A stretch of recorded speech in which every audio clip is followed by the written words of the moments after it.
like, you see what you get. Like, she's just such a charismatic, fun, genuine human. And so she brought that to Lily's character. Like, I can't tell you how many times I laughed on screen, but she also makes me laugh off screen. She's such a nice, funny person. And I feel like someone called her a crown straightener. And I can't describe that, her in a better way. Like, she's such a girl's girl and just wants the best for everyone around her. You say, yes, I did, and then, but it turns out that you're just trying to manipulate me, and then that will make things make sense. And the button thing you came up with, which I don't know what happened if you wouldn't have thought of that. Yeah, I find that we apologize for asking for what we want a lot. I find myself like, I'm so sorry, thank you so much. You don't have to do that, but women are, seem perceived as being Hey, besties, welcome back to the channel. Remember when I first broke the story about the Van Zandt lawsuit and uncovered the exact loophole Blake Lively and Ryan Reynolds used to get documents from Stephanie Jones? And remember how I called this lawsuit what it clearly seemed to be? A total sham, because it literally had zero factual allegations connecting it to the Justin Baldoni film or anything substantive? It was all smoke and mirrors. Pure marketing, reputation control, and digging after an employee who might be messing with their image, someone they had a contract with, right? And I said, girl, this doesn't make sense. Then they used it as a sneaky tool to avoid proper service and notification altogether.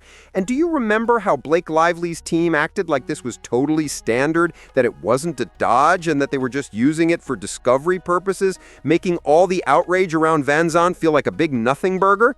Well, Lively's attorneys just filed their response to the Statement of Facts, a 56.1, tied to the summary judgment. In that response, they don't dispute that Van Zandt was filed on October 1st and explicitly used as a legal loophole because New York allows you to bypass notifying people who could object to the subpoena. Undisputed, they took advantage of New York rules allowing pre-issue discovery with no named defendant to block the process. Undisputed, these requests were made even though the complaint didn't even mention the film or Jones' work. Undisputed, the lawsuit and subpoena created a legal path for Lively via Van Zandt to claim she could legitimately get the documents Jones had found on Abel's phone. And it's undisputed that Jones couldn't just hand over records she found on her employees' phones. Undisputed, Van Zandt allowed them to request categories of documents, but they dispute the legal conclusion that Jones couldn't voluntarily hand over records. Notice how they totally gloss over the fact that these were documents from Janelle's phone? They just reframe it as categories requested and act like they're clueless that Jones needed a court order. I mean, if that's true, Blake, why file the lawsuit in the first place, right? They also don't dispute that the New York Times published the contents of Janelle's phone, but they try to argue it's disputed that the article came from Abel's phone documents obtained by Van Zandt, which literally has zero evidence. These are direct text messages, girl. And they're trying to spin it, saying the judge should see the complete contents, not just the excerpts. So they admit they handed everything to the New York Times, which then published it, and the Van Zandt lawsuit was filed to avoid notifying anyone. And then to cover their tracks, they say the CRD complaint alleged these things. It's bananas. Bottom line, she just admitted exactly what we've been saying all along. Van Zandt was designed to get Jones' ex-employee's phone and its contents, which Jones had no right to review. And New York was picked specifically to dodge notifying Jen Abel in California. Had this subpoena been issued in California, Jen Abel, Justin Baldoni, and Wayfair would have been legally in the loop. So for all these months, all right, listen to this, besties. Blake Lively has been caught straight out lying to the public, and her husband, through their attorneys and agents, also played a part in gaslighting everyone about the Van Zandt lawsuit. And in court, they had to admit it. It's wild when you really think about it. Literally, the facts are staring you in the face, and they're like, nope, that's not true, only to turn around and say, yes, okay, fine, we're just joking. Now, hold up. When we get into the claims about Jamie Heath, the trailer, and the so-called birth video, remember he showed her that video and apparently also showed someone else on set, right? And that person was Angie Janetti. Janetti testified in her deposition that the image Heath showed her is the same as what's referenced in this lawsuit.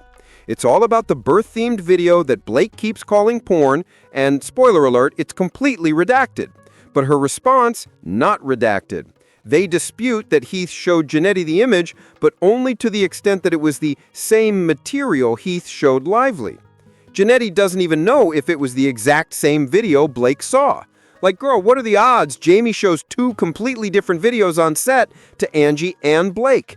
Meanwhile, a Sony executive testifies disputing the video, and Blake still doubles down, insisting this was the porn she was shown.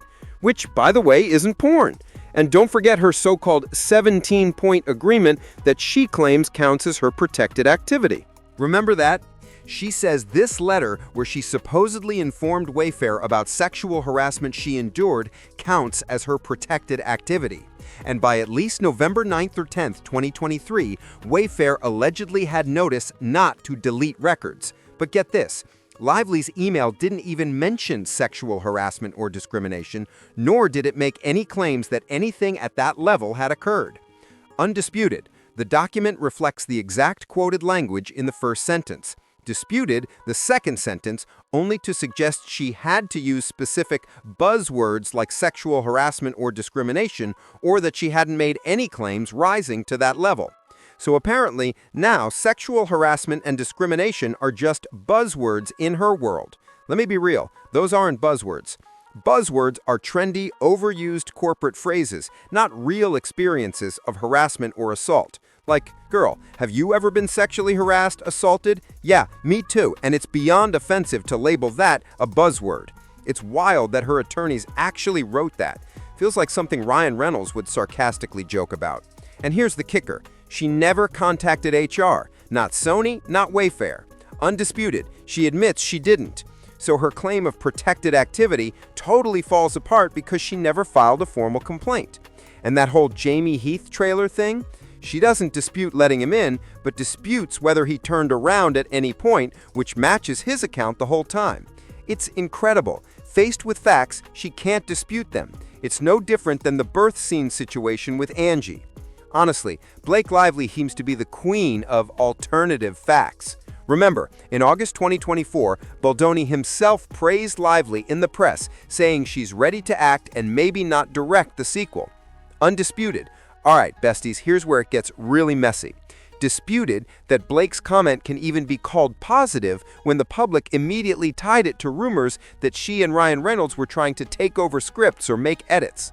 So wait, are we admitting it's not positive to say you should direct and then claiming it's somehow bad because of speculation about script meddling?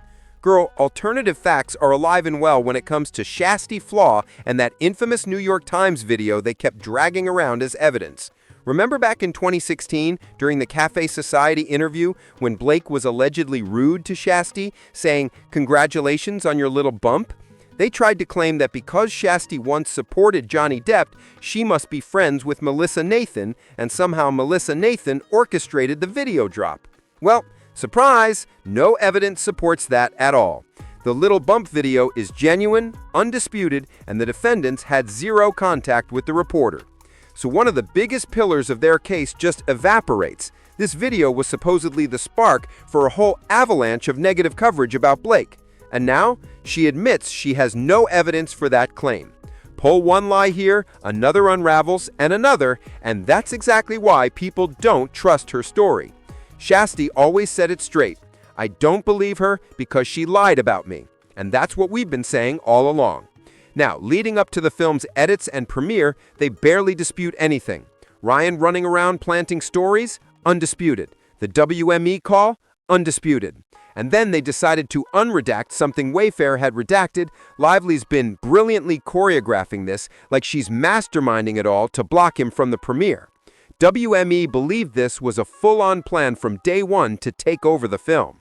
And when Blake's team pivots, saying Maximum Effort did the marketing, nope, they try to claim Wayfair approved it all, even though Maximum Effort executed the campaigns.